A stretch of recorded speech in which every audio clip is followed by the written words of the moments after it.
Então, de repente, você tem uma crise em alguns países onde as crianças não querem sair do quarto. As crianças querem ou jogar videogame ou ficar na rede social o dia inteiro, depois da escola ou antes. E tem um movimento muito grande nos Estados Unidos de não mandar as crianças para a escola, porque acham que as escolas estão doutrinando, né? Então, educar as crianças em casa. Como é que essas crianças vão crescer sem contato algum com pares, com professores, né? Então, tudo isso está a ponto de... vários trabalhos estão aparecendo na literatura agora, psicológica, de psicologia e neurociência, onde os pesquisadores estão medindo comprometimento cognitivo do uso crônico de redes sociais, de sistemas digitais. A gente já tem base para estudar tudo isso? Não é uma área que eu persigo em detalhe, mas o número de trabalhos está aumentando incrivelmente. Eu, quando publiquei o meu livro, O Verdadeiro Criador de Tudo, eu tinha olhado em 2020, e eram poucos trabalhos, ainda não tinham sido reproduzidos, tal, então a gente tem que ter cuidado. Tal. Mas agora tem uma explosão de estudos mostrando uma série de questões sérias. Ansiedade, aumento de ansiedade, aumento de depressão, aumento de distúrbios sociais, né? E, evidentemente, as pessoas falam, não, mas existem estudos que mostram que se você joga muito videogame, você melhora a sua acuidade visual, sua rapidez de reação. Bom, tem, mas tem benefícios esses, talvez. Mas será que eu quero esse kit de benefício? Será que esse é o cara que eu quero, dirigindo o piloto do meu avião, ou o cara que vai me operar? Né? Se eu tiver um problema médico, a medicina é uma questão séria. Nos Estados Unidos tem várias universidades que estão querendo substituir o cara que fazia triagem no pronto-socorro para um sistema digital. E eu sempre conto a história do meu professor de medicina interna aqui na USP, professor Virgílio, esse era o Yoda. E ele olhava pro cara, a gente falava, não, esse aí pode ir embora, 3 da manhã aparece o cara, dor de cabeça, tal, média pressão, temperatura, não tem nada, você tá morrendo de sono, você fala, não, esse vai para casa. O professor Vigílio, entra. Aí eu me lembro disso vividamente, eu falei, professor, não tem nada, pressão normal, rígido, 40 anos, entra, vai infartar. Eu falei, não, você tá louco. Meia hora depois o cara infartou na minha frente. Eu fiquei lá 40 minutos reanimando o cara e o Virgílio olhando para mim como quem diz, eu não te falei. E aí eu fui perguntar, né? Como? Da onde o senhor tirou? Eu estava examinando o cara, não vi nada. Ele falou, 40 anos na porta do pronto-socorro. Não tem como replicar isso. Não há como. Essa experiência que ele adquiriu, vendo, sentindo, ele diagnosticava as pessoas que chegavam em coma. Ele cheirava o hálito da pessoa, e não era álcool, não. Ele diagnosticava o cara. Porque ele tinha sentido, né, o mesmo odor 240 milhões de vezes. Então, esses médicos com a experiência, né, de uma vida, você não vai substituir. Difícil, é. Mas é porque nós estamos financiarizando tudo. Tudo está virando uma commodity. Tá, então, mesmo. O paciente que entra no pronto-socorro, naquele instante que ele preenche a ficha, ele vira uma commodity. Porque ele tem um preço associado com aquela visita. Então, eu tive essa experiência ano passado. Estava indo a caminho da China, passei mal no meio do caminho da minha casa até São Francisco. Cheguei em São Francisco, tive que ir no pronto-socorro. E eu sou médico de uma universidade top 5 dos Estados Unidos, né? E a mulher me conheceu. Quando eu cheguei lá, era neurologista, me reconheceu o meu nome. Aí ela vira para mim e fala, não, tá tudo bem. Aqui eu falei, não tá tudo bem. Eu sou médico e eu sei que não tá tudo bem. Depois de um certo esforço, ela percebeu que, que não estava tudo bem. Mas aí eu tenho seguro-saúde lá da minha universidade e tal. Eu fiquei 15 minutos no lugar, até ela me dar o remédio que eu precisava, que eu sabia que eu precisava, mas eu não pratico medicina lá, então não posso assinar a receita. O meu copay foi $250. A consulta custou $1.300 para o meu seguro-saúde. Eu não fiz exame nenhum, não colheram sangue, eu conversei com a mulher, eu já tinha o diagnóstico, ela confirmou e ela me passou os remédios que eu precisava. E você vê, né? Você viu, é óbvio que um sistema desses não tem como funcionar. Né? Porque não há como você... Então, os Estados Unidos é hoje o único país do mundo onde você tem... Os números variam muito, né? Mas de 50 a 200 mil falências individuais por dívida com seguro-saúde por ano. Tá? Porque assustador. Os caras perdem a casa. Você fica na UTI 10 dias, você já foi. Você não morre, mas a sua vida acaba, entendeu? Então, é um mundo onde tudo está sendo reduzido a esse denominador financeiro. E a natureza nossa e do que nos cerca não é reduzível a um spreadsheet de banco, entendeu? Puta. Tudo está sendo equacionado por um único parâmetro. Isso é muito curioso. Quando você pede para uma rede neural artificial maximizar um parâmetro, ela vai maximizar o parâmetro. Então você fala o seguinte, eu quero aumentar a produtividade do meu negócio. Esse é o parâmetro. O que o sistema vai fazer? Ele vai procurar todos os caminhos que aumentem a produtividade. Se isso significar matar alguém, roubar alguém, violar patentes, o sistema não foi programado para ter ética. Ele não entende o que é ética. Esses sistemas não têm consciência. Eles não têm nenhum tipo de moral. Eles não têm nenhum tipo de...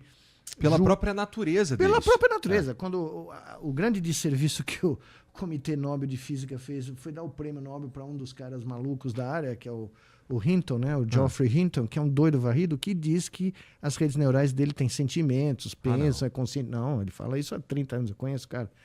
É assustador. E nunca podia imaginar que esse cara ia ganhar o prêmio de física, né? Porque os físicos ficaram destroçados, né?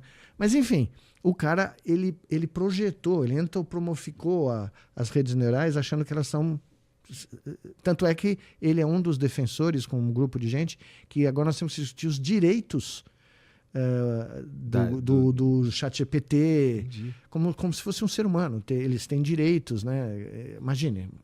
Então, quando você pede para o sistema maximizar um output, ele vai maximizar.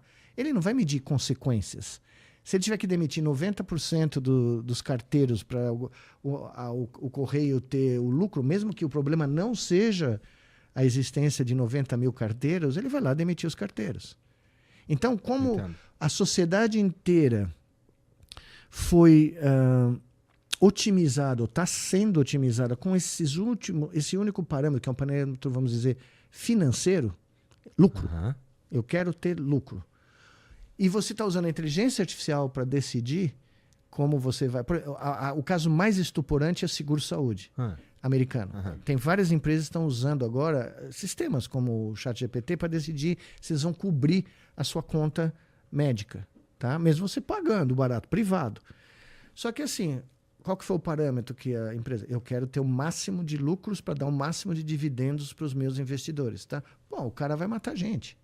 O sistema vai negar cirurgias, vai negar fisioterapia. Você falou do seu colega teve um AVC. Nos Estados Unidos você não consegue pagar pela fisioterapia, tem que sair do seu bolso. Depois de um certo número de semanas, pode esquecer. Só que fisioterapia, para certas condições, você precisa de um tempo muito maior. Enfim, esse sistema, se eles tomarem conta do processo de decisão que anteriormente pertencia a só nós, onde se tem um grau de empatia, um grau de solidariedade, tinha-se, né? Um grau de humanismo, né? Mas ainda que tenha reduzido todos esses graus ainda aí, é maior, muito... Ainda somos humanos. Exato, ainda existe. Mesmo que seja isso. Na máquina não tem isso, né? Aí eu pergunto para você, onde, além de nós aqui, e alguns outros debates acadêmicos, onde você vê esse debate acontecendo publicamente? Não, assim, na verdade, o que acontece em geral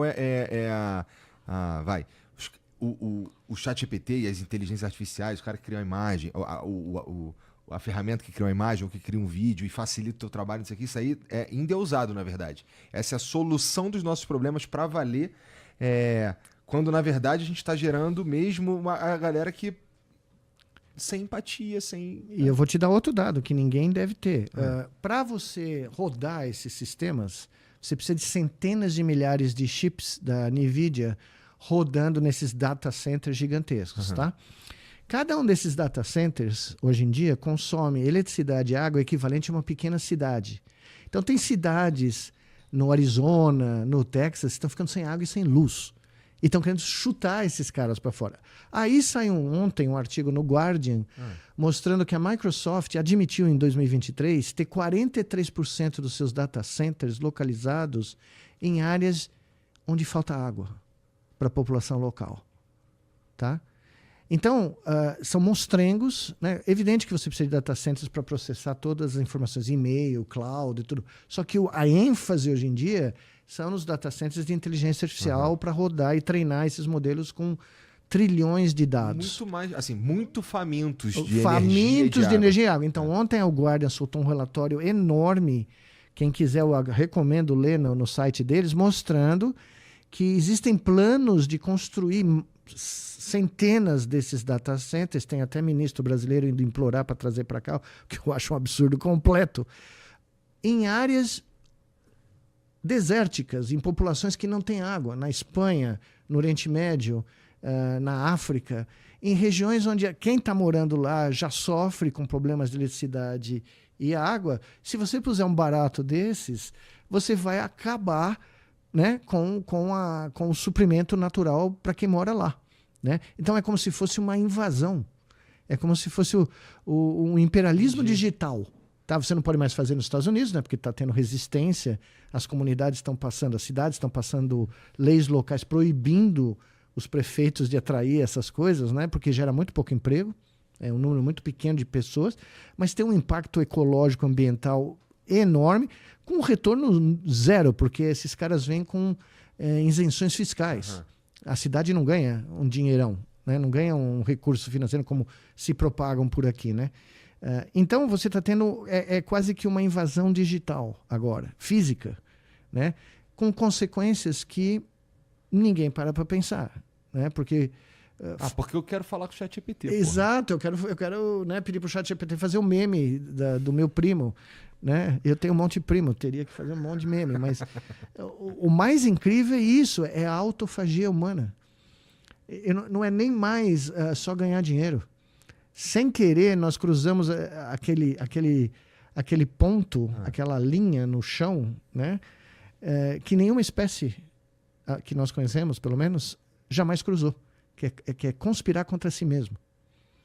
Tá, né? Você não vê baleia contribuindo para o fim dos oceanos, você não vê lobo matando assim, né, os seus companheiros de caçada. Pelo contrário, eles dependem da alcateia para sobreviver. Então, né, eu não sei se você já viu essas coisas, quando a loba dá luz, a matriarca da alcateia, os lobos caçam, engolem rapidamente, sem devorar a carne, para voltar para perto da loba e vomitar para ela poder comer, sem ter que caçar. Porque eles sabem que a loba está gerando, né, membros que vão no futuro ajudar a sobrevivência do grupo, né? E nenhum lobo consegue dizer que ele é um indivíduo. O lobo não... Talvez o nosso grande problema seja a gente ter percebido que nós somos indivíduos, né, no fim das contas. Esse é maravilhoso. Essa é a conclusão, uma das conclusões de um sociólogo muito famoso que fala exatamente isso. Numa natureza, num mundo natural, onde o coletivo imperou por bilhões de anos, nós tivemos a ideia de que indivíduos é que reinam, entendeu? Nós temos que ter, né, o individualismo ao limite. Claro que o tipo de cérebro que nós temos, o tipo de cognição que a evolução gerou, leva a nós nos reconhecemos como indivíduos. Então isso já é o começo do problema. Mas você não precisa levar no limite, né? Você não precisa, porque você traz um data center para uma comunidade. Vamos lá, eu tô da minha cabeça, tá? Você vai no interior da Bahia, no semiárido baiano, e você põe um data center lá, onde já não tem água, onde já tem uma série de problemas ambientais. O que você vai ganhar com isso? Você não vai ganhar. A Bahia não vai ganhar. A cidade não vai ganhar, porque os dados nossos vão lá para os servidores das empresas americanas, da Big Tech. É isso que eles querem. Eles querem os nossos dados. O número de empregos gerados é nada. É uma merreca. Tá? E a infraestrutura não vai ser usada para o desenvolvimento do país. Nós podemos criar o nosso sistema digital, o nosso backbone digital, nacional, brasileiro. E aí distribuir, como a China está fazendo, por exemplo. Que foi o que a DeepSeek fez quando eu estava lá na China em janeiro, né? Que foi um choque. Eu estava em Pequim no dia do anúncio. Pô, foi um auê, né? Foi um auê impressionante. Eu tomei como eu falei que eu tive o meu momento Sputnik. Quando o Sputnik foi para o céu, né? Ninguém esperava, né, que a União Soviética pusesse um satélite. Ele fazia blip, blip, blip. E os radioamadores, as antenas começaram a detectar. E os Estados Unidos entrou em pânico, né? Porque achou que o próximo satélite ia ter uma bomba atômica e tal. Eu tive um momento Sputnik no hotel em Pequim, no dia do anúncio. Porque os caras gastaram uma merreca de dinheiro, não usaram os chips mais modernos, que até prova em contrário, usaram o mesmo método de usar os dados, né, copiar os dados, dizem, né, abertamente da OpenAI, né, o ladrão reclamando do ladrão, que a OpenAI começou a reclamar deles. Só que eles não fizeram o sistema de fechado, cobrando, é tudo open access. Eles demoliram o modelo de negócio das Big Techs, tá? Demoliram.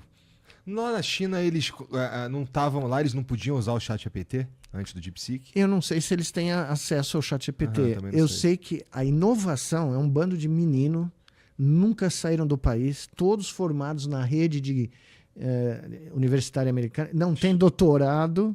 Tá? O sistema educacional chinês deu uma demonstração clara de que investir em educação de alto nível paga o preço. Você paga o preço, né, tranquilo. Em uma geração, tudo que você investiu, você recupera rapidamente, né?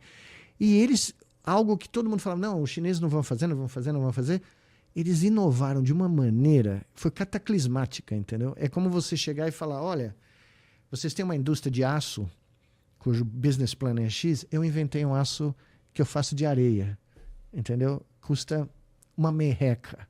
E eu não preciso de data center desse tamanho, eu não preciso dos seus chips que vocês não querem vender para mim, e eu não vou nem vender.